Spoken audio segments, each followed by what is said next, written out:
Hello, this is Anna Pinedo from Mayer Brown, and I'm joined by my colleague Brian Hirschberg, as well as David Donahoe and David Compton from Donahoe Advisory. And the focus of today's webcast will be to talk a little bit about the shareholder approval rules of both NASDAQ and the New York Stock Exchange in connection with certain issuances of securities, common stock, and securities that are exercisable for or convertible into shares of common stock. So we're focusing our commentary for the first part of the presentation on the NASDAQ rules, and then Brian is going to talk a little bit about the New York Stock Exchange rules. And just to provide a bit of context on today's presentation, we've noted over time that when there are particular periods of market volatility and instability, many public companies choose to finance in the private capital markets. And these financings may take the form of private placements or PIPE transactions, so private investments in public equity that involve a private placement and either a concurrent or a subsequent resale registration statement that the company makes available for the purchasers in the PIPE transaction, covering the resale of the shares that they've purchased in the private placement.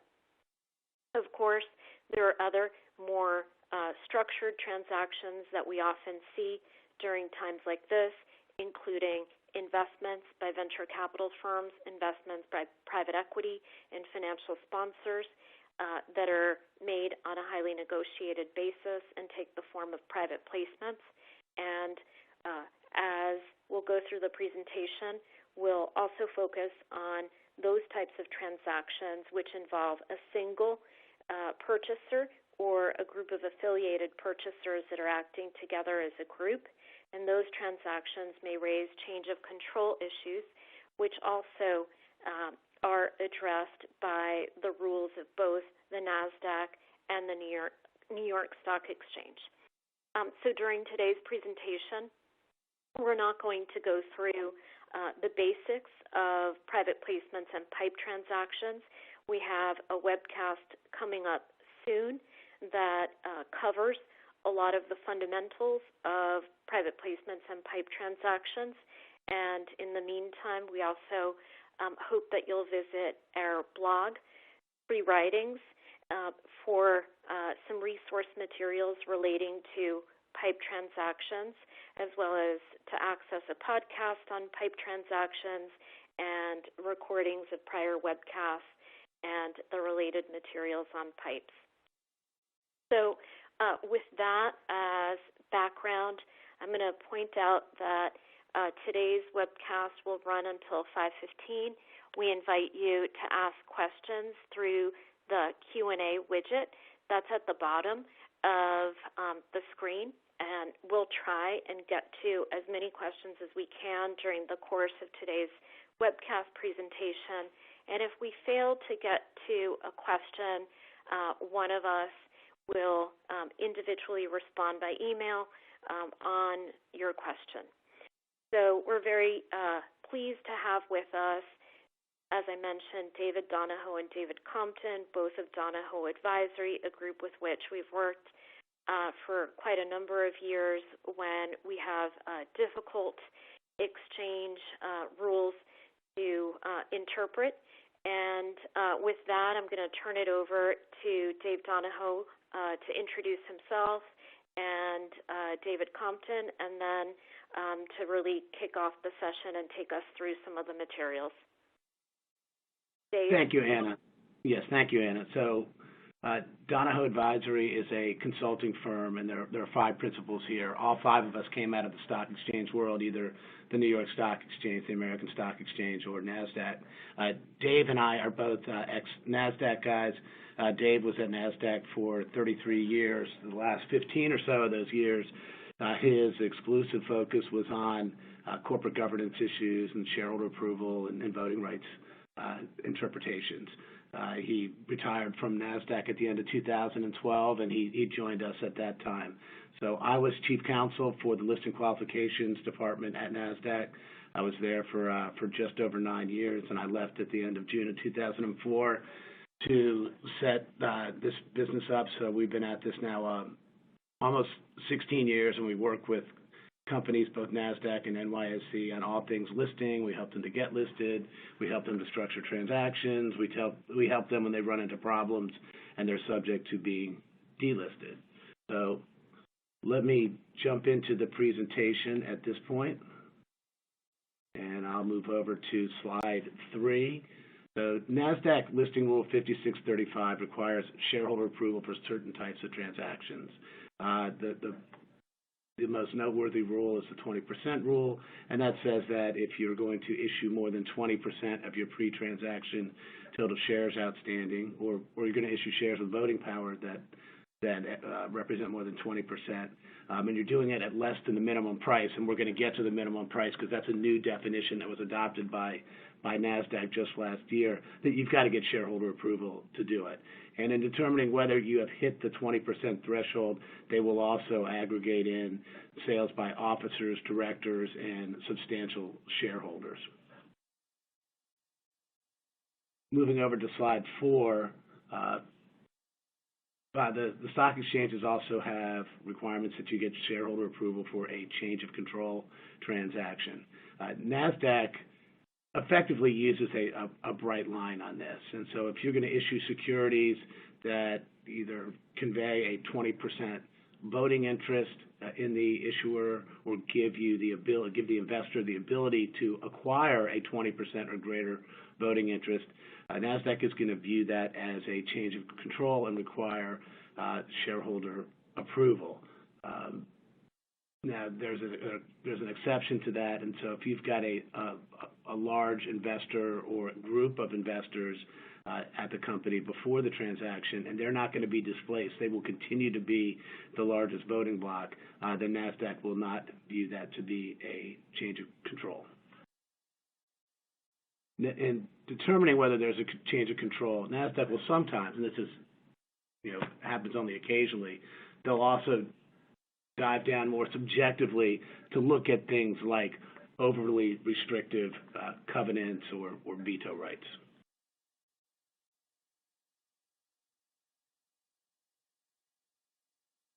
When determining whether the 20% rule comes into focus, NASDAQ is going to look at all potential equity issuances when you're looking at making an acquisition. And the acquisition rule applies to acquiring another company or acquiring a particular asset. So if you were to acquire a gold mine, even though you're not acquiring a gold mining company, the acquisition rule could come into play.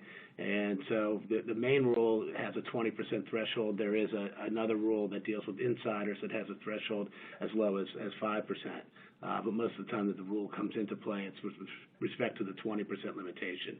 And so they're going to look at all potential equity issuances. That means earnouts, however far down the road they are, will be considered. And unlike the main 20% rule, they're going to look at they're not going to distinguish between above-market issuances and below-market issuances. Just any issuance that could result in 20% or more of the pre-transaction shares going out the door is going to trigger the rule. Moving over to slide 6, let's just talk about the application of the rules generally. So they, again, apply to the issuance of any equity security or any security that's convertible into or exercisable for equity securities. And where the rules come into play and shareholder approval is required, the NASDAQ standard is a majority of the votes cast, unless, of course, the company has some sort of restriction of its own in its bylaws. NASDAQ is also very clear that you can obtain that shareholder approval either through a proxy or an information statement, as long as you comply with applicable rules. So the minimum price. Dave, I guess yes. Just to interject, one of the questions that we're often asked is whether a a group of stockholders that acquired, let's say, 19.9 can and have a two-tranche transaction, so a transaction that's being done in two parts with the shareholder vote being staggered in the middle, whether that group of shareholders that now owns 19.9 can vote on the matter. No, they absolutely cannot vote, for removing their own share conversion cap. However, if you had a shareholder or group of shareholders that owned stock before the transaction, they could vote the stock that they already owned, but they can't vote any shares that they acquire in the transaction to remove the cap. So turning back to the minimum price standard, so NASDAQ in 2019 came out with a new standard designed to be more flexible for issuers, and so the standard now for determining whether a deal is below market is to compare it to the NASDAQ official closing price, which you can find on the NASDAQ website.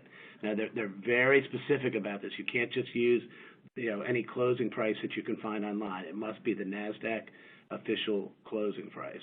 And so you look at that on the most recent business day, or you can look at an average of the NOCP for the most recent 5 business days. So this does offer issuers quite a bit more flexibility in pricing deals, and it's worked very well so far.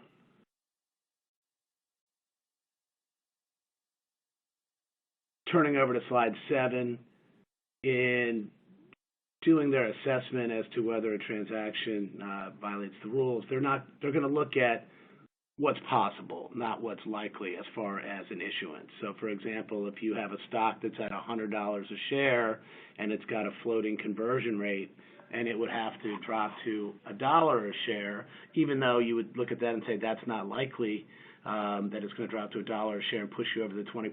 NASDAQ would say it's possible, and so therefore they would say that rule violates unless you put in a share cap. One thing that you see very commonly now in offerings is prepaid warrants, so that investors can stay below the 5% beneficial ownership threshold or the 10% beneficial ownership threshold. As far as NASDAQ is concerned, they'll look at those prepaid warrants as common stock equivalents. Moving over to slide 8, getting back to the share caps. So again, when the terms of the security create the potential to go over 20%, one way to deal with that is to put a price floor, below which you cannot go without shareholder approval because it would push you over 20%, or simply put a ceiling on the number of shares that can be issued in connection with the transaction. And then you can go to the shareholders to get approval to take the cap off.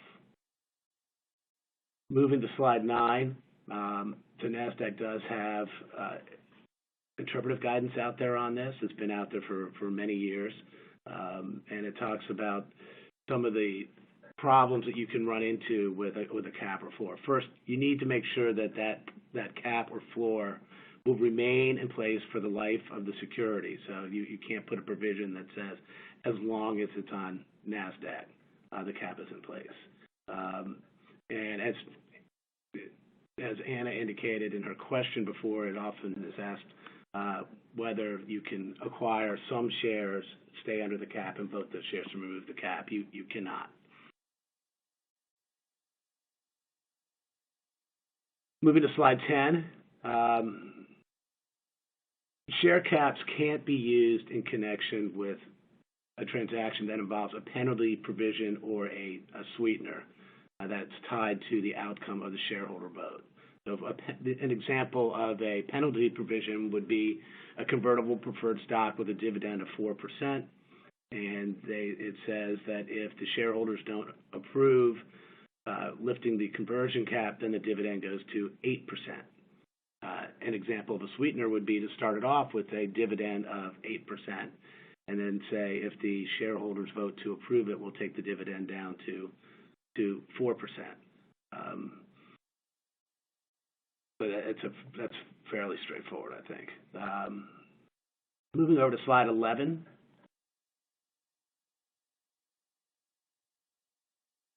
So what you can do is you can structure one of these caps so that no securities are issuable prior to the vote. And in that case, you can use penalties or sweeteners. So you could say that you've got a convertible preferred stock, not convertible into any shares at all until you have a shareholder vote. If you have the vote and it fails, then the dividend that goes onto the security is 8%. That is allowed because where no securities are to be issued before the vote, NASDAQ does not have the authority to regulate the transaction.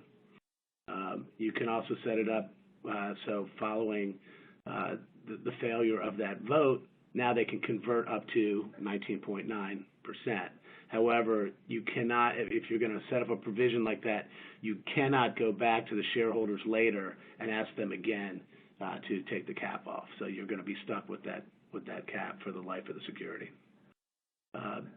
In the case of a floating rate convertible security, you're not going to find this in the NASDAQ rules, but this is a NASDAQ policy that probably started 4 or 5 years ago, and that's that even if you get shareholder approval for a floating rate convertible security, you still need to have a conversion floor in place. And NASDAQ will not come right out and tell you what that floor is. They'll generally ask you to submit a floor for their consideration. But as a general matter, a floor that's based on 20% of the market price at the time that you enter into the definitive agreement, that type of floor is going to be sufficient.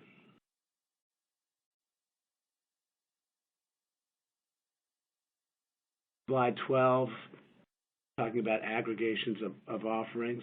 This is important, right now, particularly in an environment like this. So in deciding whether to aggregate transactions for purposes of determining whether the transactions together would push you over the 20%, they're going to look, first and foremost at the timing of the issuances. They don't have a safe harbor that says if you're 6 months in a day, we won't aggregate. But the general rule of thumb is that at 6 months, you're free and clear. They very much focus on the commonality of investors. So if you're close in time and it's the exact same set of investors, particularly if it's the same distribution percentage for each of the investors, that's going to be a negative for commonality. They're also going to look at, are there contingencies between the transactions? So, for example, did you give the investors in the first transaction a right of participation, and are they now investing in the second transaction pursuant to the percentages set forth in that right of participation? They'll look at similarities between deal structures, although in today's world, this factor, doesn't get a lot of weight put on it. They definitely will look at commonalities as to the use of proceeds.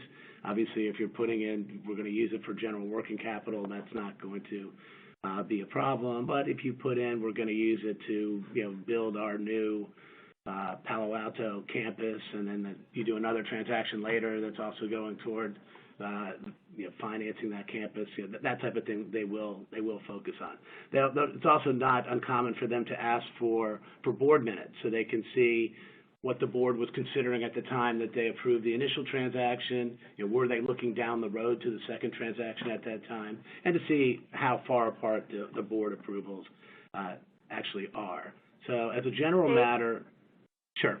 Sorry, just to interject, to your point on the similarities between deal structures and the board approvals, we have found that it's quite helpful to the extent that a company is anticipating doing a series of financings.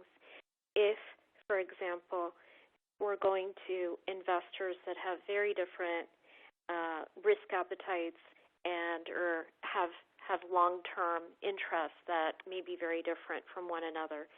So, for example, if a company wants to go to institutional accredited investors, and perhaps those might include some high net worth investors, insiders, maybe some family offices, maybe some smaller funds, and that could be a common stock or common stock and warrant deal, whereas a financial sponsor or a committed sector investor is willing to invest in a preferred, even if it's a convertible preferred, and that convertible preferred doesn't convert for quite a long period of time, maybe doesn't have reg rights. I think there's still some merit to the deal structures and trying to separate and truly separating the two financings. Yeah, that's definitely true. Now, if you're doing a series of transactions, one of the things you have to watch out for, too, is the concept that they're all part of a single plan of financing. And NASDAQ is pretty liberal on putting that label onto a series of transactions.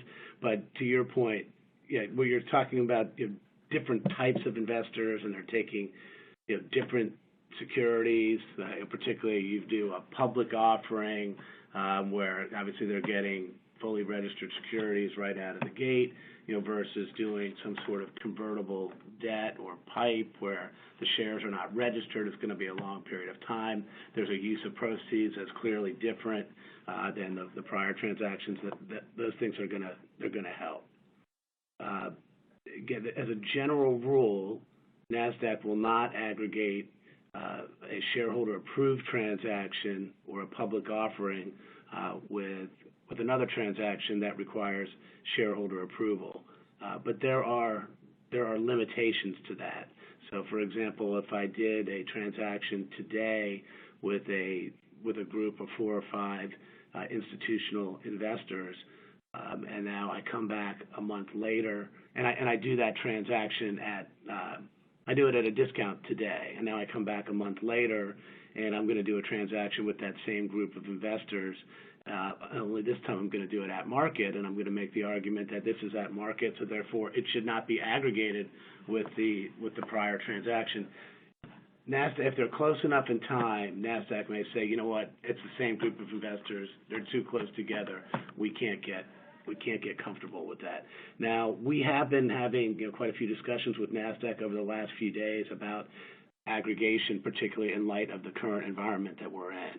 And one of the things that we had suggested to them, which they appear to agree with, is that an issuer that completed a transaction kind of in the pre-virus days, and I guess it's up for determination as to what is the pre-virus day, but let's just say it's December, January, clearly before all the market impact, that transaction should not be aggregated with the transaction that they do today. The theory being that the virus issue was so significant, so dramatic, so unforeseen that kind of gives you a clean cutoff between the transactions. Again, each situation is going to be judged on its own facts and circumstances. But NASDAQ has indicated to us that they think that they could have some flexibility in a situation like that. NASDAQ understands that investors are very concerned about how they're going to get themselves through this time period. They want to be flexible. Where they can be flexible by modifying policies, I think they will be, at least for the time being.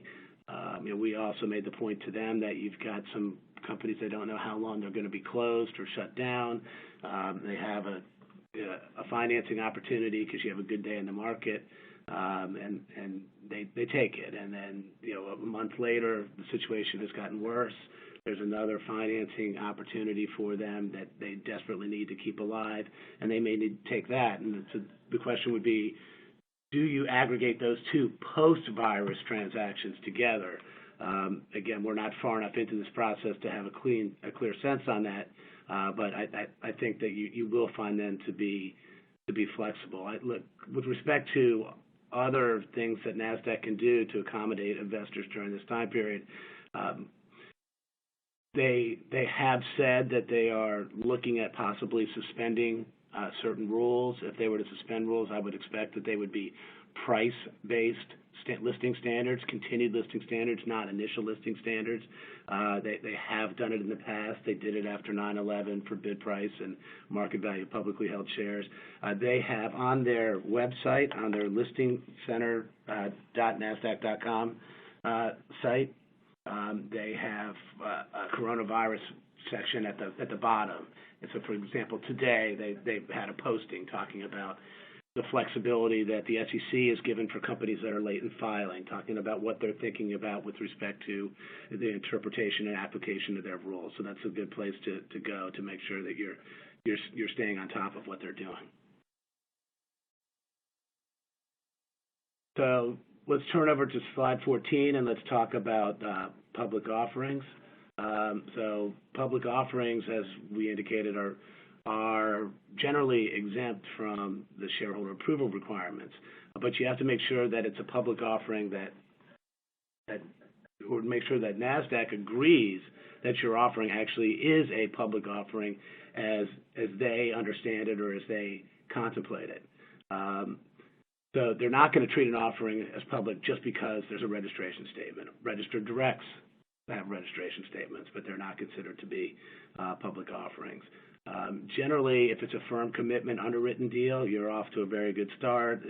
Having it be an S1 is better still, but that does not guarantee that it will be a public offering. So NASDAQ has an interrupt on this, which is IM 5635-3. And looking at the factors, and I can tell you that I was one of the original authors of this rule almost 20 years ago, but the rule has morphed over time as they've added new factors and new considerations. But they're going to look at the type of the offering.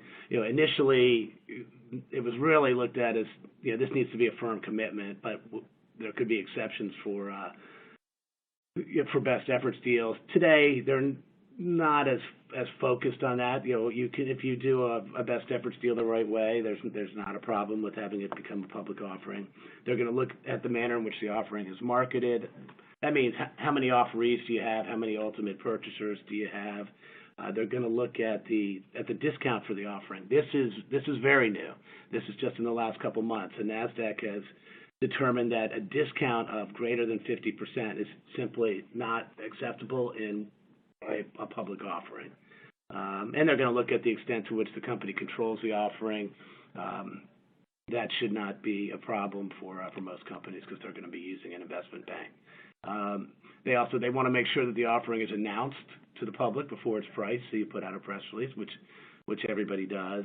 And they want to make sure that there's a retail component. So you don't necessarily have to come in with a certain number of retail investors, but you need to be able to show that you made a good faith effort to go out and make this available to retail investors. NASDAQ does not use bright lines for any of these standards for offerees, investors, retail, and that's because they don't want to set up bright lines that can be evaded. They're looking at the entire picture. It's a subjective determination, but you in every one of these deals, you've got to make sure that you have outreach to retail.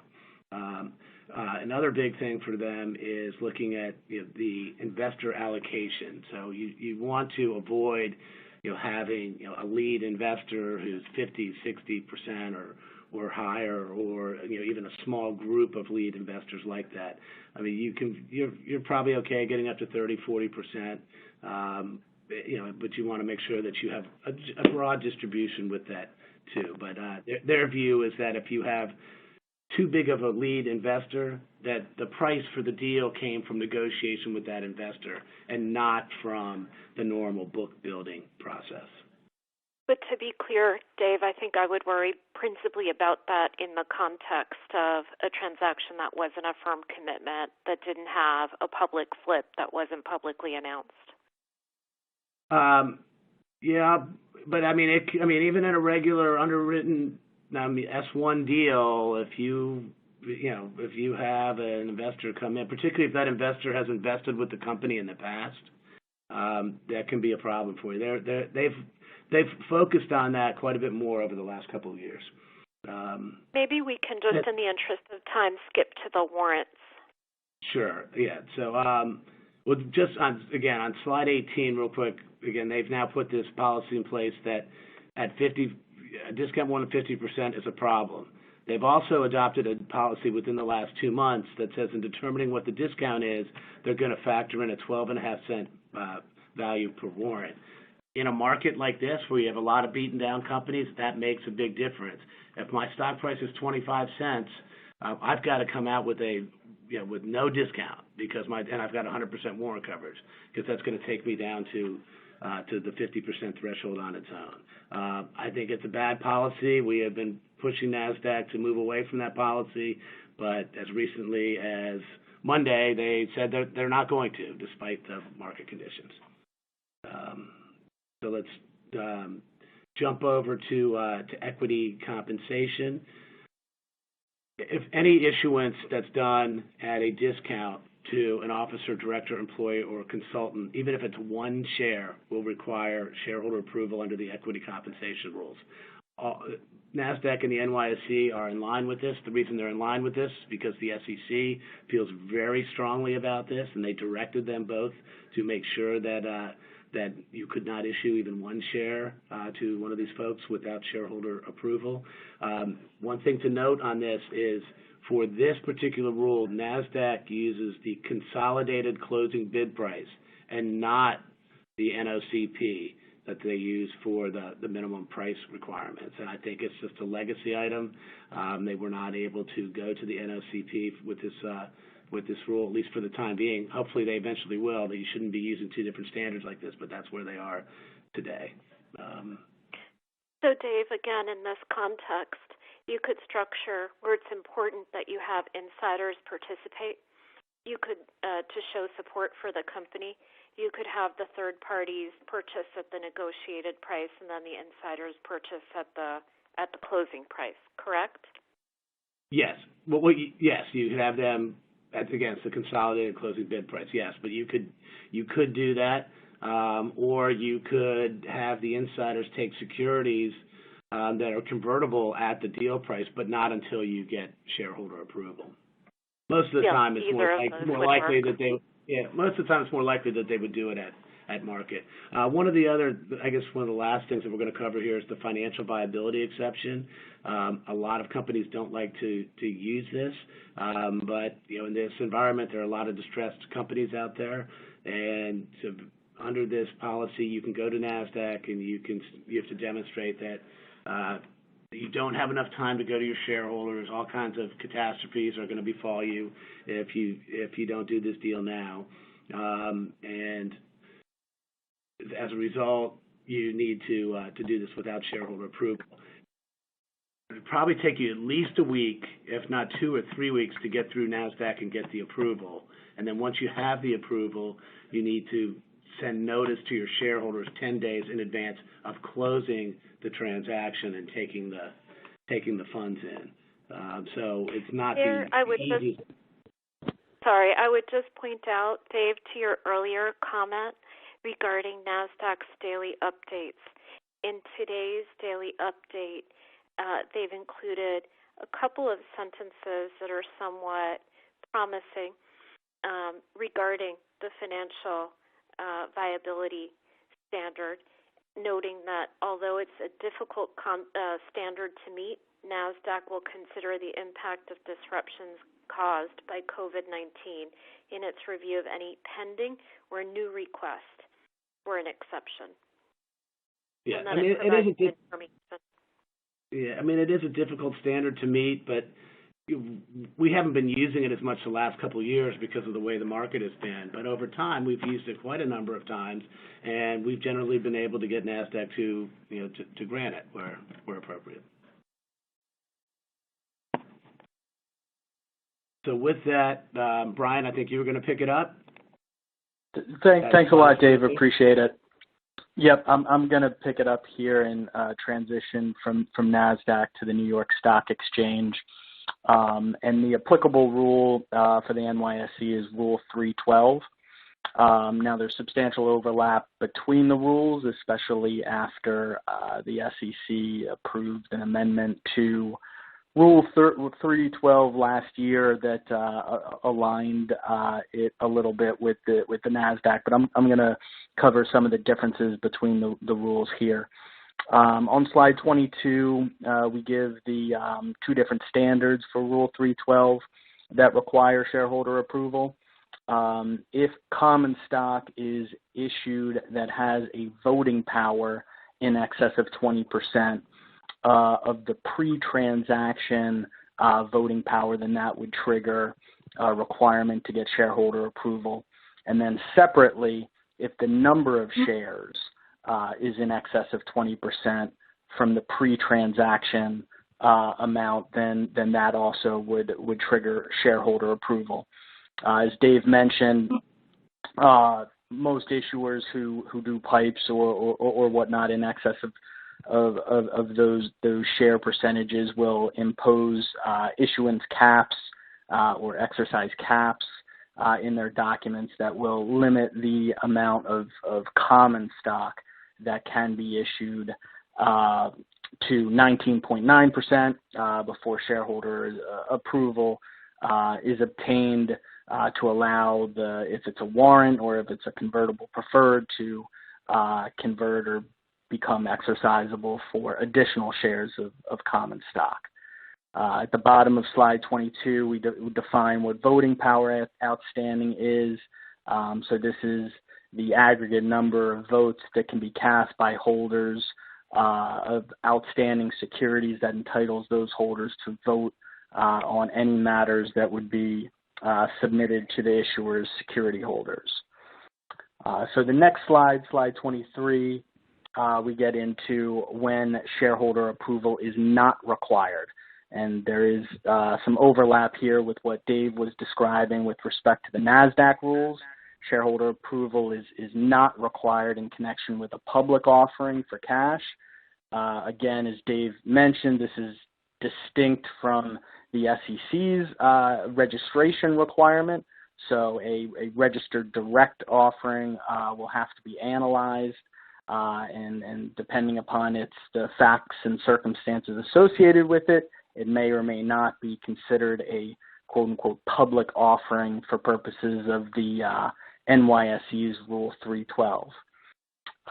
Second point there is at-market transactions. So any issuance that is a bona fide private financing that involves the issuance of common stock or warrants that are exercisable for common stock or preferred stock can be done so long as they are sold at a price that is at least at or above the market value of the issuer's common stock. So this is referred to as an at-market transaction. Deal point there that is worth noting: above market transactions will impose a value for warrants when they are sold collectively as part of a unit. When common stock and warrants are sold together, the common stock may be sold at the market price, but the exchange will impute a value on the warrant, even if its exercise price is at market. So it's just a deal point to keep in mind there. On the next slide, we define what is a bona fide private financing.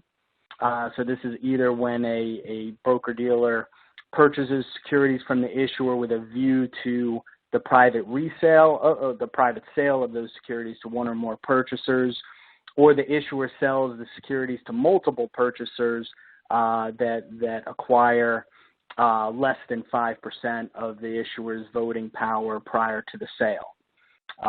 Typically, Rule 144A offerings are going to meet this test, as will many 482 offerings. As I mentioned, last year the SEC approved a proposed amendment that the NYSE put forth in late 2018. This aligns with what Dave was talking about with respect to the NASDAQ rules. The new NYSE rule similarly uses this minimum price concept, which is defined as the lower of the closing price of an issuer's common stock immediately before the execution of the purchase agreement and the average closing price of the issuer's common stock during the preceding 5 days. given recent market volatility, the minimum price as defined can provide a little bit of flexibility because it is the lower of. So the 5-day average closing price may be significantly lower than the closing price of the common stock preceding the PIPE transaction or whatever the private financing is that an issuer is looking to do. So definitely worth keeping that in mind. Similarly to what Dave was talking about, the NYSE amendment eliminated the requirement for shareholder approval of issuances at a price less than the book value. That was the prior requirement that that shareholder approval had to be obtained if the price was less than market or book. But with that gone and the minimum price definition providing flexibility, that was a welcome amendment that conforms to the NASDAQ amendments. Moving on to slide 27, the NYSE has a similar related party rule. Shareholder approval is required prior to the issuance of shares or warrants or convertible preferred to related parties to the extent that the shares that would be issued to directors and officers exceeds 1%, or to the extent that it exceeds 5% if those shares are proposed to be issued to a significant shareholder. So related parties include any issuers, directors or officers or significant shareholders of the issuer or its affiliates. So keeping in mind that any external managers or service providers or other closely related persons of the issuer or a director and officer can be caught by the related party definition. Last slide here, there is an exemption that's worth noting that was adopted for early stage companies that allow early stage companies to issue shares of common stock or warrants or convertible preferred to those directors, officers, and significant shareholders, assuming the issuer qualifies as a quote-unquote early stage company. These are companies that have reported revenues in excess of that do not have reported revenues in excess of $20 million during any of the preceding 2 years, in which case, in lieu of obtaining shareholder approval, the issuer's audit committee can review and approve that transaction prior to completion.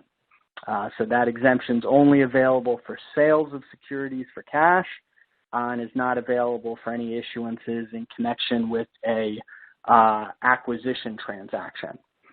So that is a brief overview of the NYSE related rules.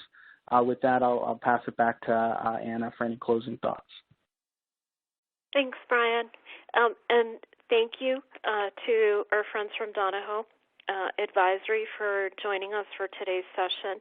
Of course, to the extent that there are additional updates from NASDAQ or any updates from the New York Stock Exchange, we'll be reporting on those on our blog. We did not cover all of the nuances of structuring transactions in order to comply with many of these rules, some of which may seem a little Byzantine or perhaps not completely intuitive. We're going to try and cover some structuring suggestions and structuring advice in our longer PIPE webcast, and we hope that you join us for that. So thanks very much for participating in today's session. If you do have questions, feel free to email with those, and we'll try and get back to you very promptly. So thanks again to David Compton and David Donahoe, and of course to Brian for joining us for today's session. Thanks, everyone. Thanks for having us on.